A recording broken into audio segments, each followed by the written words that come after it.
Kita beralih ke informasi indikator perdagangan lainnya, pemirsa, di mana nilai tukar rupiah cenderung menguat terbatas jelang libur akhir pekan di tengah penguatan indeks dolar Amerika Serikat. Dikutip dari data hingga perdagangan Jumat siang tadi, rupiah menguat tipis di 0,03% di level 16.206 per dolar Amerika. Secara intraday, rupiah sempat menguat ke level 16.202 per dolar Amerika Serikat, di mana sebelumnya nilai tukar rupiah dibuka stagnan di level 16.215 per dolar Amerika Serikat.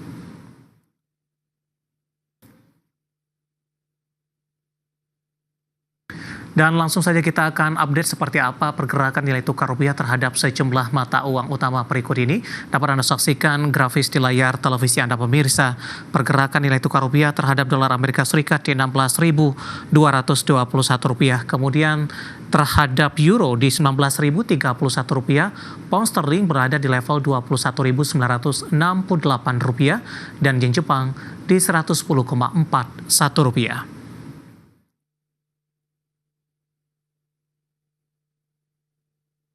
Keinformasi komoditas, harga batubara melaju kencang di 3 hari beruntun dengan penguatan 3,4%. Harga emas volatile karena terjebak tarik-menarik sentimen perang dagang dan juga suku bunga. Sementara harga minyak melemah dibayangi rencana OPEC Plus untuk menaikkan produksi.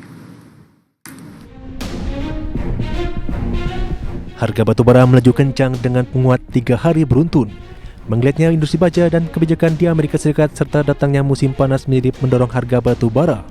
Merujuk Refinitiv, harga batubara di perdagangan Kamis waktu setempat ditutup di posisi 113,5 dolar Amerika per ton atau menguat 0,53%. Penguatan ini memperpanjang tren positif batubara dalam 3 hari dengan total kenaikan 3,4% dan harga tertinggi sejak 7 Februari 2025. Harga emas sangat volatil karena terjebak tarik-menarik sentimen perdagangan Presiden Amerika Serikat Donald Trump dan belum jelasnya kebijakan Bank Sentral Amerika Serikat The Fed. Di perdagangan Kamis, harga emas dunia naik 0,28% di level 3.322,69 dolar Amerika per troy ounce. Sementara di perdagangan Jumat pagi, harga emas dunia di pasar spot menguat tipis 0,06% di posisi 3.324,53 dolar Amerika per troy ounce. Harga minyak mentah dunia kembali melemah di perdagangan Jumat waktu Asia di tengah sentimen kombinasi dari keputusan OPEC Plus untuk menaikkan produksi dan eskalasi tekanan tarif dari Amerika Serikat. Meski tensi geopolitik di Timur Tengah tetap tinggi. Per pukul 9.45 waktu Indonesia Barat, minyak Brent tercatat turun ke 68,97 dolar Amerika per barel dari sebelumnya di 68,64 dolar Amerika per barel. Sementara minyak WTI Amerika Serikat ikut tergelincir ke level 66,97 dolar Amerika per barel setelah sehari sebelumnya ditutup di level 66,57 dolar Amerika per barel. Berbagai sumber untuk ID Action.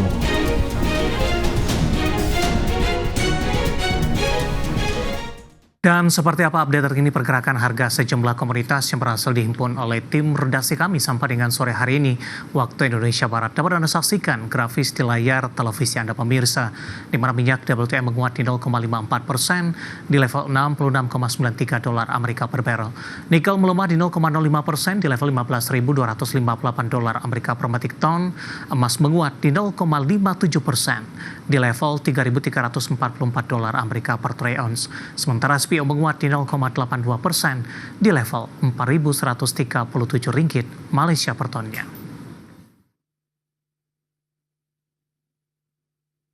Ketopik pilihan pemirsa, indeks harga saham gabungan ditutup menguat di 0,43% ke 7.043,6 pada sesi pertama hari ini. Hal ini seiring penguatan saham-saham perbankan Big Caps dengan nilai transaksi terbesar di pasar modal. Pemirsa, indeks harga saham gabungan tutup menguat 0,43% ke 7.035,59 di sesi 1 Jumat jelang libur akhir pekan. Saham perbankan Big Caps terutama dari perbankan Himbara kembali menjadi kontributor penguatan IHSG. Saham BBRI tutup menguat 0,26% di level Rp3.880 per saham dan year to date melemah 4,90%. Saham BMRI tutup naik 2,9% di level 4.960 dan year to date melemah dalam 12,98%. Saham BBNI naik 1,7% di level Rp4.180 per saham dan year to date melemah 3,91%. Sementara saham BBCA bergerak stagnan di level Rp8.600 per saham, year to date melemah 11,11%. Berdasarkan riset Citadana Sekuritas Asia yang terbitkan awal bulan ini, sektor perbankan masih diberikan peringkat overweight meskipun terdapat revisi ke bawah terkait pertumbuhan estimasi pendapatan menjadi sekitar 4 hingga 7% untuk BBRI, BMRI, BBNI, dan BRIS. Revisi tersebut didorong oleh laporan margin bunga bersih di tengah perlambatan pertumbuhan kredit, loan to deposit ratio yang mengetat, serta kelanjutan tekanan pada yield aset. BBCA menjadi topik di antara bank-bank jumbo yang didorong oleh kinerja solid yang konsisten serta profil keuntungan yang kuat. Namun sektor perbankan dipandang memiliki risiko perbaikan net interest margin yang tidak sesuai ekspektasi dan juga tekanan yang lebih dalam pada kualitas aset. VP PT Kiwom Sekuritas Indonesia Octavianus Audi mengatakan di semester kedua saham perbankan akan ditopang sentimen The Fed yang lebih dovish, terutama setelah rilis risalah FOMC pekan ini. Sentimen berikutnya berkaitan dengan valuasi saham perbankan yang sudah murah. Berbagai sumber ada di channel.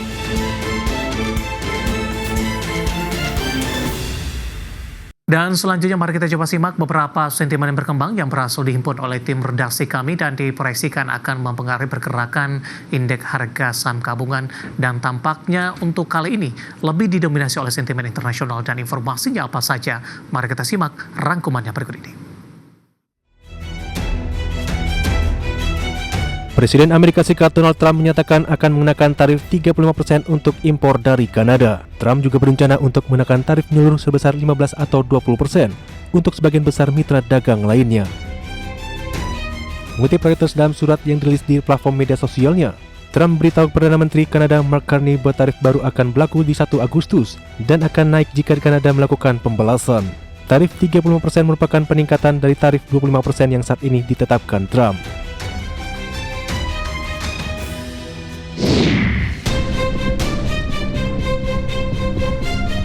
Bursa Wall Street kembali berpesta pada perdagangan Kamis waktu setempat. Meskipun kedagangan dagang meningkat, pasar saham Amerika tetap mampu mencetak rekor baru.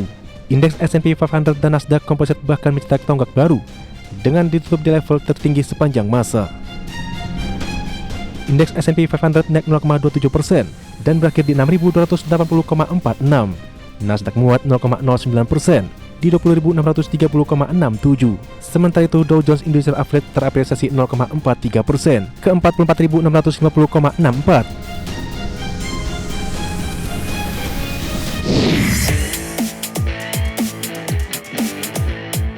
Klaim awal tunjangan pengangguran di Amerika Serikat turun sebanyak 5.000 dibandingkan pekan sebelumnya menjadi 227.000 di periode awal Juli. Angka ini lebih rendah dari ekspektasi pasar yang memperkirakan kenaikan sebesar 2.000 menjadi 235.000. Ini merupakan penurunan keempat berturut-turut dalam klaim awal, sekaligus level terendah dalam 7 minggu terakhir. Data ini memperkuat pandangan bahwa pasar tenaga kerja Amerika tetap relatif tangguh, meski menghadapi suku bunga tinggi dan ketidakpastian ekonomi.